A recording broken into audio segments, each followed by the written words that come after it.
जय हिंद मेरे प्यारे दोस्तों, हमारे इस चैनल एक्सटीएम में आपका स्वागत है। Uttarakhand subordinated service selection commission के द्वारा 12 सितंबर 2025 को उत्तराखंड के अंतर्गत पे सहायक अध्यापक एलटी के लिए ग्रुप सी के अंतर्गत पे वैकेंसीज अपडेट किया गया है। कितनी वैकेंसी है, क्या चीज़ें, पूरा इन्फॉर्मेशन इस वीडियो के अंतर्गत पे हम देखने वाले हैं, जो भी आपके फॉर्म फिल करने के लिए इंपॉर्टेंट हो जाता है। बने रहेगा। जो न्यू स्टूडेंट इसके अंतर्गत पे जुड़े, यदि आपके द्वारा हमारे इस चैनल एक्सटीएम को सब्सक्राइब नहीं किया तो सब्सक्राइब कीजिए, बेल आइकन को प्रेस कीजिएगा, ताकि जो भी कंटेंट हो, जो भी इन्फॉर्मेशन हमारे द्वारा आपके लिए प्रोवाइड किया जाता है तो उसका नोटिफिकेशन आपके पास समय पर अवेलेबल हो जाएगा। उत्तराखंड अधीनस्थ सेवा चयन आयोग है, Raipur Thano road, Maharana Pratap sports college, Raipur के सामने, देहरादून 24800 इसका ऑफिशियल पिन कोड है। वेबसाइट की बात करेंगे, काफी इंपोर्टेंट हो जाता है। फॉर्म फिल करें www.SSC.uk.gov.in। फुल फॉर्म होता है सबऑर्डिनेटेड सर्विस सिलेक्शन कमीशन। ये एड्रेस याद कर लो, आने वाले समय में डॉक्यूमेंट वेरिफिकेशन एक्सेट्रा के लिए काफी इंपॉर्टेंट हो जाता है। वेबसाइट आपके फॉर्म फिल करने के लिए इंपॉर्टेंट हो जाता है। ईमेल की बात करेंगे तो चयनायोग@gmail.com है, इसको भी आप देख लो। आने वाले समय पर आपको मेल करना होता है, कोई मेल प्रोवाइड करनी होती है तो एक्सेट्रा इसके अंतर्गत पर सारा इन्फॉर्मेशन आपके लिए अवेलेबल करवा दिया जाता है, जो भी चीजें होती है। ठीक है, अब जैसे लिखा गया है कि उत्तराखंड अधीनस्थ सेवा चयन आयोग द्वारा समूह ग्रुप सी की सीधी भर्ती के माध्यम से माध्यमिक शिक्षा विभाग उत्तराखंड के अंतर्गत में सहायक अध्यापक एलटी विशेष शिक्षा जो है शिक्षण के रिक्त पदों पर चयन हेतु यहाँ पर विज्ञप्ति अपडेट किया गया है। विज्ञापन प्रकाशन की तिथि है 12 सितंबर 2025 को इसका नोटिफिकेशन अपडेट किया गया है। आवेदन करने के लिए प्रारंभ तिथि आप फॉर्म फिल करेंगे 17 सितंबर से। 12 सितंबर को केवल नोटिफिकेशन अपडेट किया गया 12 सितंबर को, और फॉर्म फिल करना कब से आप स्टार्ट होगा आपके लिए 17 सितंबर 2025 से। इसका क्लोजिंग डेट होगा, ऑनलाइन आवेदन करने की जो अंतिम तिथि है, क्लोजिंग डेट होगा 7 अक्टूबर 7 अक्टूबर तक। 17 सितंबर से 7 अक्टूबर तक आप फॉर्म फिल कर सकते हैं। अगर आप फॉर्म में कोई मिस्टेक करते हैं तो 10 अक्टूबर से लेकर 12 अक्टूबर तक आप करेक्शन कर सकते हैं। लिखित परीक्षा की जो अंतरिम तिथि है, आपका लिखित परीक्षा हो जाएगा 18 जनवरी 2026 को आपका एग्जाम आयोग के द्वारा करवा दिया जाएगा। सबसे पहले देखते हैं इसके अंतर्गत पे क्या चीज़ है। एलटी है, विशेष शिक्षा जो शिक्षण है, इसके अंतर्गत पे 128 पोस्टों के लिए वैकेंसीज अपडेट किया गया है, जिसमें सहायक अध्यापक एलटी विशेष शिक्षा शिक्षण के अंतर्गत पे गढ़वाल मंडल के अंतर्गत पे टोटल 74 पोस्टें इसके अंतर्गत पे दी गई है। ठीक है ना। न्यूनतम जो पे लेवल है आपका जो स्टार्ट होगा 44,000 लगभग 44,900 से स्टार्ट होता है। और उसके बाद में सहायक अध्यापक जो इसके अंतर्गत पे एलटी है विशेष जो शिक्षा शिक्षण है कुमाऊं मंडल के अंतर्गत पे, तो कुमाऊं के अंतर्गत पे गढ़वाल डिवीजन के अंतर्गत पे 74 पोस्ट है और कुमाऊं डिवीजन के अंतर्गत पे 54। तो टोटल कितनी पोस्ट है 128 पोस्ट है इसके अंतर्गत पर आपके लिए दी गई है। ठीक है, बहुत सारा इंपॉर्टेंट इन्फॉर्मेशन दिया गया, लेकिन हम शॉर्ट में इसके अंतर्गत पे देख लेंगे क्या चीज़ें। जैसे कि यहाँ पर कहा गया है वैकेंसीज जो चीज़ यहाँ पर बटी है 74 पोस्ट है। सबसे पहले स्क्रीन पे देख लो, सहायक अध्यापक जो यहाँ पर एलटी है गढ़वाल मंडल के अंतर्गत पे 74 पोस्ट है जो बटी हुई है। क्या चीज़ है यहाँ पर अनुसूचित जो यहाँ पर की बात करेंगे तो इसके अंतर्गत पे सबसे पहले इसके अंतर्गत पे अनारक्षित अनुसूचित जाति के लिए 15 पोस्टें दी गई है और उत्तराखंड फीमेल के लिए 4 पोस्टें, उत्तराखंड कुशल खिलाड़ी के लिए 1, उत्तराखंड आंदोलन के चिन्हित जो आंदोलनकारी उनके आश्रितों के लिए 1 पोस्ट इसके अंतर्गत पर है। फिर अनुसूचित जनजाति के लिए 3 पोस्ट है इसके अंतर्गत पे, सारे के सारे ओपन है। और उसके बाद में अन्य पिछड़ा वर्ग के लिए 10 पोस्ट है, 3 पोस्ट है उत्तराखंड फीमेल के लिए रिजर्व, 1 उत्तराखंड स्वतंत्रता संग्राम सेनानियों के लिए यहाँ पर रिजर्व हो जाता है उनके आश्रित के लिए। आंशिक रूप से कमजोर वर्ग के लिए 7 पोस्ट है, 2 पोस्ट उत्तराखंड फीमेल के लिए रिजर्व है और 1 उत्तराखंड राज्य आंदोलन के चिन्हित आंदोलनकारी उनके आश्रितों के लिए यहाँ पर रिजर्व है। फिर उसके बाद में अनारक्षित वर्ग के लिए 39 पोस्ट है, जिनमें से 11 सीटें उत्तराखंड फीमेल के लिए रिजर्व है, 2 सीटें भूतपूर्व सैनिक के लिए, 1 ऑर्फन के लिए और 2 सीटें उत्तराखंड के कुशल खिलाड़ियों के लिए और 4 सीटें हो जाती है उत्तराखंड राज्य आंदोलन के चिन्हित आंदोलनकारी और उनके आश्रितों के लिए। फिर उसके बाद की बात करेंगे तो 1 पोस्ट है इसके अंतर्गत पे दिव्यांग कैटेगरी के लिए V/PV के लिए, तो 74 पोस्ट है, 20 सीटें फीमेल के लिए रिजर्व, 2 सीटें भूतपूर्व सैनिक के लिए, 1 ऑर्फन के लिए और 3 कुशल खिलाड़ियों के लिए और उत्तराखंड राज्य के जो आंदोलनकारी उनके आश्रितों के लिए 7 सीटें हैं और दिव्यांग कैटेगरी के अंतर्गत पे 1 सीट रिजर्व हो जाता है। फिर उसके बाद में कुमाऊं के अंतर्गत पे 54 पोस्ट जो दी गई हैं, जिसमें अनुसूचित जाति के लिए 11 सीट है, 3 सीट फीमेल के लिए और 1 सीट है उत्तराखंड राज्य आंदोलन के चिन्हित आंदोलनकारियों उनके आश्रितों के लिए। और अनुसूचित जनजाति के लिए 2 सीटें हैं और उसके बाद में अन्य पिछड़ा वर्ग के लिए 8 सीटें, जिनमें से 2 सीट उत्तराखंड फीमेल के लिए रिजर्व है, 1 सीट उत्तराखंड राज्य आंदोलन के चिन्हित आंदोलनकारियों उनके आश्रितों के लिए रिजर्व है। उसके बाद में आंशिक रूप से कमजोर वर्ग के लिए 5 सीटें, 1 सीट उत्तराखंड फीमेल के लिए है और उसके बाद में नारक्षित कैटेगरी अनरिजर्व कैटेगरी के अंतर्गत 20 ईयर पोस्ट है। 8 पोस्ट है उत्तराखंड फीमेल के लिए, 1 पोस्ट है भूतपूर्व सैनिक के लिए, 1 अनाथ के लिए और 1 सीट है उत्तराखंड कुशल खिलाड़ियों के लिए और 3 सीटें हो जाती है उत्तराखंड राज्य आंदोलन के चिन्हित आंदोलनकारी या उनके आश्रितों के लिए। 54 पोस्ट है, 14 पोस्ट उत्तराखंड की महिलाओं के लिए रिजर्व है, 1 सीट भूतपूर्व सैनिक के लिए, 1 अनाथ के लिए, 1 उत्तराखंड के कुशल खिलाड़ी के लिए, 1 उत्तराखंड राज्य आंदोलन के चिन्हित आंदोलनकारी या उनके आश्रितों के लिए 5 सीट और दिव्यांग कैटेगरी के अंतर्गत पे 1 सीट इसके अंतर्गत पे रिजर्व हो जाता है। और देखिए जैसे कि जो सैलरी स्टार्टिंग होगी आपकी 44,900 से स्टार्ट होगा, उसका आगे बढ़ते रहता है। पे लेवल 7 है इसके अंतर्गत पे, मैक्सिमम पे लेवल इसकी होगी 1 लाख, इसके अंतर्गत पे उससे प्लस हो रहा है 1,42,400 इसका हो गया 1,42,200, ठीक है। और उसके बाद में आयु सीमा मिनिमम एज लिमिट आपकी 21 है और मैक्सिमम आपकी एज लिमिट 42 साल इसके अंतर्गत पे होगा। और इसके अंतर्गत पे इंपॉर्टेंट एजुकेशन क्वालिफिकेशन काफ़ी इंपॉर्टेंट हो जाता है। अब पढ़ लेते हैं यहाँ पर, ठीक है। क्या चीज़ है, जो न्यू स्टूडेंट हैं उनके लिए भी काफ़ी इंपॉर्टेंट हो जाए कि एजुकेशन क्वालिफिकेशन इसके अंतर्गत पे क्या चीज़ें हैं। भारत में विधि द्वारा स्थापित किसी विश्वविद्यालय संस्था जो भारतीय पुनर्वास परिषद से अनुमोदित हो तथा जिसे वैध RCI और CRR संख्या आवंटित हो से विशेष शिक्षा में B.Ed की उपाधि हो, ठीक है। सबसे पहले तो आपके लिए B.Ed मांगा गया है। फर्स्ट पॉइंट इसके अंतर्गत पे कहा गया है आपका ग्रेजुएशन भी होता है, साथ में B.Ed इसके अंतर्गत पे।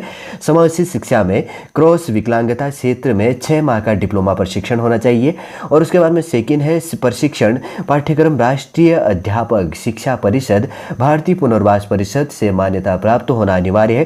थर्ड नंबर है अभ्यर्थी को विशेष शिक्षा जो शिक्षक पद पर नियुक्ति चयन हेतु UTT सेकेंड इसके अंतर्गत पे या CTT सेकेंड की उत्तीर्ण की परीक्षा इसके अंतर्गत पे उत्तीर्ण करना अनिवार्य है। UTT या CTET आपको क्लियर करना इसमें इंपॉर्टेंट है, ये चीज़ भी आपको ध्यान में रख लेनी है। और एजुकेशन क्वालिफिकेशन ऊपर हमने देख लिया। और उसके बाद में अगर बात करेंगे तो इसके अंतर्गत पे कुछ चीज़ है जो इसके अंतर्गत पे है कैटेगरी क्या चीज़ है, जैसे कि इसमें पढ़ भी लेते हैं क्या शॉर्ट में कहा गया है। नोट कहा गया है कि उत्तराखंड शासन के शासनादेश संख्या 24 के अंतर्गत पे 13 नवंबर 2017 तथा शासनादेश संख्या 24 के अंतर्गत पे 9 मई 2024 के अनुसार UTT सेकेंड और CTET के अंतर्गत पे UTT या CTET जिसको कहते हैं। तो उसके बाद की बात करेंगे तो टीचिंग एलिजिबिलिटी टेस्ट होता है, ठीक है ना। यू हो गया उत्तराखंड टीचिंग एलिजिबिलिटी टेस्ट और C हो गया सेंट्रल एलिजिबिलिटी टेस्ट आपका, ठीक है। U से उत्तराखंड, C से central teaching eligibility test CTET जिसको कही जाती है। और उत्तीर्ण अभ्यर्थियों द्वारा UTET और CTET के अंतर्गत पे परीक्षा में श्रेणीवार निम्न अनुसार आपका अंक अर्जित होने चाहिए। अनुसूचित जाति के लिए आपके उत्तराखंड फीमेल के लिए 60 एवरेज इतना है, स्वतंत्र संग्राम आश्रितों के लिए 75, भूतपूर्व सैनिकों के लिए 75, दिव्यांग के लिए 60, अनाथ के लिए 60, उत्तराखंड कुशल खिलाड़ियों के लिए 60 और उत्तराखंड राज्य आंदोलन के चिन्हित आंदोलनकारी उनके आश्रितों के लिए 60 और अन्य के लिए 60 है इसके अंतर्गत पे। और अनुसूचित जनजाति के लिए उत्तराखंड महिलाओं के लिए 60 है, स्वतंत्रता संग्राम सेनानियों के आश्रितों के लिए 75, भूतपूर्व सैनिकों के लिए 75, दिव्यांग के लिए 60, अनाथ के लिए 60, उत्तराखंड कुशल खिलाड़ियों के लिए 60 हो गया, उत्तराखंड राज्य आंदोलन के चिन्हित आंदोलनकारी उनके आश्रितों के लिए 60 और अन्य के लिए भी यहाँ पर 60 आ जाता है। अन्य पिछड़ा वर्ग के लिए 75 उत्तराखंड फीमेल के लिए, स्वतंत्रता संग्राम उनके आश्रितों के लिए और सेनानी के आश्रितों के लिए 75 है। और उसके बाद में भूतपूर्व सैनिक के लिए 75, दिव्यांग के लिए 75, अनाथ के लिए 75, उत्तराखंड कुशल खिलाड़ी के लिए 75, उत्तराखंड राज्य आंदोलन के चिन्हित आंदोलनकारी उनके आश्रितों के लिए 75 है और अन्य के लिए 75 आ जाता है। आंशिक रूप से कमजोर वर्ग के लिए उत्तराखंड फीमेल के लिए 90 है, स्वतंत्रता संग्राम सेनानी के आश्रितों के लिए 75, भूतपूर्व सैनिक के लिए 75, दिव्यांग के लिए भी 75 है, अनाथ के लिए 90, उत्तराखंड कुशल खिलाड़ी के लिए 90 और उत्तराखंड राज्य आंदोलन के चिन्हित आंदोलनकारी उनके आश्रितों के लिए 90 और उसके बाद में अन्य के लिए 90 आ जाता है। और उसके बाद में अनरिजर्व कैटेगरी के लिए बात करेंगे तो यहाँ पर जो भी चीज़ें अनारक्षित वर्ग जो लिखा है इसका फुल फॉर्म होता है। और उत्तराखंड फीमेल के लिए 90 है, स्वतंत्रता संग्राम सेनानी आश्रितों के लिए 75 और भूतपूर्व सैनिक के लिए 75, दिव्यांग के लिए 75, अनाथ के लिए 90, उत्तराखंड कुशल खिलाड़ियों के लिए 90 और उत्तराखंड राज्य आंदोलन के चिन्हित आंदोलनकारी उनके आश्रितों के लिए 90 और अन्य के लिए यहाँ पर 90 हो जाता है, ठीक है। अधिमान्य अर्हता की बात करेंगे तो आपको अर्हता दी जाएगी प्रादेशिक सेना में न्यूनतम 2 वर्ष की सेवा की हो या NCC का BSc प्रमाण पत्र आपके पास में अवेलेबल हो। लिखित परीक्षा के पाठ्यक्रम की बात करेंगे तो इसमें एग्जाम जो करवाया जाता है आपका ऑब्जेक्टिव टाइप होता है। उक्त पदों के चयन हेतु 100 मार्क्स का वस्तुनिष्ठ प्रकार का बहुविकल्पी objective type with multiple choice होगा। 2 घंटे की एक प्रतियोगी परीक्षा होगी जिसमें पद की शैक्षिक अर्हता से संबंधित प्रश्न होंगे। अभ्यर्थी परीक्षा पाठ्यक्रम हेतु परिशिष्ट संख्या फर्स्ट 1 का अवलोकन करे। सामान्य तथा OBC श्रेणी के अभ्यर्थियों को 45% तथा अनुसूचित जाति और जनजाति श्रेणी के लिए 35% मार्क्स न्यूनतम परसेंटेज इतना मार्क्स लेके आना जरूरी है। भले पोस्ट खाली हो जाएगा, अगर इससे कम मार्क्स होगा तो आपका सिलेक्शन नहीं होगा, भले पोस्ट खाली रहेगा। ये चीज़ आपको ध्यान में रख लेनी है, ठीक है। और उसके बाद में बहुत सारे यहाँ पर पॉइंट है, इनमें थोड़ा सा अगर आपके पास में समय अवेलेबल होगा तो आप देख लेना। थोड़ा सा इसमें निगेटिव मार्किंग का भी प्रोविज़न किया गया है। और उसके बाद में मिनिमम एजुकेशन क्वालिफिकेशन से रिलेटेड तो हमने देख लिया। एज लिमिट आपका काउंट किया जाएगा 1 जुलाई 2025 को। मिनिमम एज लिमिट आपकी जो मांगी गई है इसके अंतर्गत और मैक्सिमम जो एज लिमिट मांगी गई है तो उसमें इसके अंतर्गत पर सारा का सारा अपडेट हो जाता है, ठीक है। कैटेगरी वाइज जो भी चीज़ होगा तो आपको इसके अंतर्गत पर छूट दी जाएगी। और इसके अंतर्गत पे 2-3 पॉइंटों के अंतर्गत पे कि आवेदन हेतु पात्रता क्या है। और सबसे पहले बात करेंगे तो अभ्यर्थी का उत्तराखंड राज्य में स्थित किसी सेवायोजन कार्यालय में आवेदन पत्र प्राप्ति की अंतिम तिथि तक पंजीकरण हुआ हो, आपका जो इसके अंतर्गत हो गया एम्प्लॉयमेंट के अंतर्गत पे। और अभ्यर्थी उत्तराखंड राज्य का मूल निवासी हो, स्थायी निवास प्रमाण पत्र धारक हो, इसी ध्यान रखना। सी पॉइंट है उत्तराखंड लोक सेवा आयोग की परिधि के बाहर समूह ग के सीधी भर्ती के पदों पर भर्ती है तो आवेदन करने के लिए वही अभ्यर्थी पात्र होगा जिसने अपनी हाई स्कूल तथा इंटरमीडिएट अथवा इनके समकक्ष स्तर की शिक्षा उत्तराखंड राज्य में स्थित मान्यता प्राप्त संस्थान से उत्तीर्ण किया हो। उत्तराखंड के अंतर्गत पे जिसका एजुकेशन क्वालिफिकेशन उत्तराखंड स्टेट का है वो इसके लिए एलिजिबल है। वो उत्तराखंड का स्थायी सर्टिफिकेट होना चाहिए। उसके बाद में उत्तराखंड का डोमिसाइल या उत्तराखंड के अंतर्गत पे जो इसके अंतर्गत पे एम्प्लॉयमेंट कार्ड आपके पास में अवेलेबल होना चाहिए। ध्यान रखना इन चीज़ों में, बहुत सारे और पॉइंट कहा गया है, आपको इसके ध्यान में रखना। और अनापत्ति सर्टिफिकेट की बात करेंगे तो कोई दूसरे गवर्नमेंट जॉब में प्राइवेट गवर्नमेंट तो अनापत्ति सर्टिफिकेट उसको उसके डिपार्टमेंट से बनाना होता है। और नेशनलिटी से संबंधित थोड़ा सा देख लेना कि थोड़ा सा 2-3 पॉइंट इसके अंतर्गत करेक्टर अच्छा होना चाहिए। रिजर्वेशन किस कैटेगरी के अंतर्गत पे क्या चीज़ें एक बार देख ही लेते हैं। यहाँ पे थोड़ा सा इंपॉर्टेंट भी हो जाता है क्योंकि ये बहुत सारे क्वेश्चनों पर एग्जामों पर भी क्वेश्चन देखता हूँ मैं। अनुसूचित जाति के लिए स्वीकृति कुल जो है संवर्गीय पदों पर 19% रिजर्व है। उत्तराखंड अनुसूचित जनजाति के लिए स्वीकृति कुल संवर्गीय पदों के लिए 4%। उत्तराखंड के अन्य पिछड़ा वर्ग के लिए स्वीकृति कुल पदों की संख्या 14 है। और उसके बाद में यहाँ पर जैसे दिया गया कि आर्थिक रूप से कमजोर वर्ग के लिए 10% रिजर्वेशन इसमें दिया गया है। उत्तराखंड फीमेल के लिए 30%, उत्तराखंड भूतपूर्व सैनिकों के लिए 5%, उत्तराखंड के स्वतंत्रता संग्राम सेनानियों के आश्रितों के लिए 2%, दिव्यांग के लिए 4%, अनाथ के लिए 5% और कुशल खिलाड़ियों के लिए 4%। और उत्तराखंड राज्य आंदोलन के चिन्हित आंदोलनकारी उनके आश्रितों के लिए 10% इसके अंतर्गत पर रिजर्वेशन दिया गया है। और इसी के साथ साथ में अगर बात करेंगे तो अग्निवीर के अंतर्गत पर भी 10% रिजर्वेशन है, ठीक है। कहीं पर लिखा है तो ठीक है, अगर इसके अंतर्गत पर भी एलिजिबिलिटी है तो ठीक है, अभी तो नहीं होगा इसमें, अगर है तो आप देख लेना इसमें, ठीक। आगे बढ़ते हैं उसके बाद में जैसे स्पोर्ट्स कैटेगरी के अंतर्गत में यहाँ पर लेवल 10 के अंतर्गत ओलंपिक खेल और विश्व कप, विश्व चैंपियनशिप और एशियन खेल और कॉमनवेल्थ खेल और उसके बाद में एशियन चैंपियनशिप के अंतर्गत पे तो पे लेवल 10, 8, 7 एक्सेट्रा इसके अंतर्गत पा रहा है जिसने प्रतिभाग किया है। फिर उसके बाद में 4th नंबर है कॉमनवेल्थ चैंपियनशिप अंतर्राष्ट्रीय विश्वविद्यालय खेल के अंतर्गत में। 5 नंबर है राष्ट्रीय खेल हो गया मान्यता प्राप्त राष्ट्रीय खेल संघों द्वारा आयोजित राष्ट्रीय चैंपियनशिप अखिल भारतीय विश्वविद्यालय खेल और खेलो इंडिया यूथ गेम से। और 6 नंबर की बात करेंगे तो उत्तराखंड ओलंपिक एसोसिएशन द्वारा आयोजित राज्य खेल और राष्ट्रीय खेल संघों से मान्यता प्राप्त राज्य खेल संघों द्वारा आयोजित राज्य स्तरीय। और उसके बाद में चैंपियनशिप हो गया युवा कल्याण विभाग द्वारा आयोजित राज्य स्तरीय खेल महाकुंभ। और उसके बाद में विद्यालय शिक्षा विभाग द्वारा आयोजित राज्य स्तरीय स्कूल खेल और उच्च शिक्षा विभाग द्वारा आयोजित राज्य स्तरीय विश्वविद्यालय खेल से रिलेटेड ये चीज़ें हो जाती है, ठीक है। इसमें जो भी पे लेवल है इसके अंतर्गत पे एलिजिबल होगा।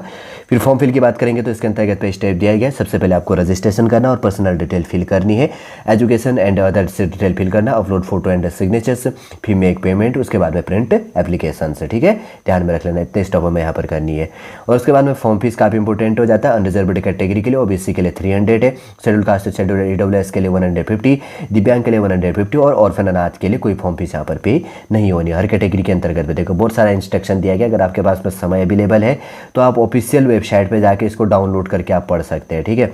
और जैसे मैंने पहले कहा था कि ये जो शॉर्ट में लिखा था मैंने पढ़ा था अनुसूचित जाति और अनुसूचित जनजाति और अन्य पिछड़ा वर्ग और उसके बाद में आर्थिक रूप से कमजोर वर्ग और उसके बाद में अनारक्षित कैटेगरी इसके अंतर्गत पे इंक्लूड हो जाता है। और उसके बाद में देखिए फॉर्म फिल करने के लिए तो इंपॉर्टेंट पॉइंट जो इसके अंतर्गत पे दी गई थी सारे के सारे पॉइंट हमने इसके अंतर्गत पे डिस्कस कर लिया जो भी आपके फॉर्म फिल करने के लिए जानने के लिए इंपॉर्टेंट था। और आने वाले नेक्स्ट वीडियो के अंतर्गत पे मैं इसके अंतर्गत पे इसका मैं आपको सिलेबस अलग से प्रोवाइड करूँ ताकि आपको कोई कन्फ्यूजन ना हो, ठीक है ना। उम्मीद करूंगा दोस्तों जो उत्तराखंड के अंतर्गत पे एलटी के लिए लगभग यहाँ पर 128 पोस्टों के लिए जो विज्ञप्ति अपडेट किया गया, जो भी फॉर्म फिल करने के लिए सॉलिड रूप से इन्फॉर्मेशन था इसके अंतर्गत पे प्रोवाइड किया है। नेक्स्ट आने वाले वीडियो के अंतर्गत पे मैं इसका सिलेबस भी आपके लिए इंक्लूड कर दूंगा। और आज का वीडियो हम यहीं पर समाप्त करते हैं। जो इसके लिए एलिजिबल है तो सावधानीपूर्वक फॉर्म फिल कीजिएगा। जो भी आपके फॉर्म फिल करने के लिए जानने के लिए पॉइंट थी सारी की सारी मैंने इसके अंतर्गत पे अपडेट कर दी और कम समय के अंतर्गत पे आपको समझाने की भी कोशिश की गई है। चलिए दोस्तों वापस हम वीडियो यहीं पर समाप्त करते हैं। वापस हम नेक्स्ट क्लास के अंतर्गत आपसे मिलेंगे। जय हिंद, जय भारत।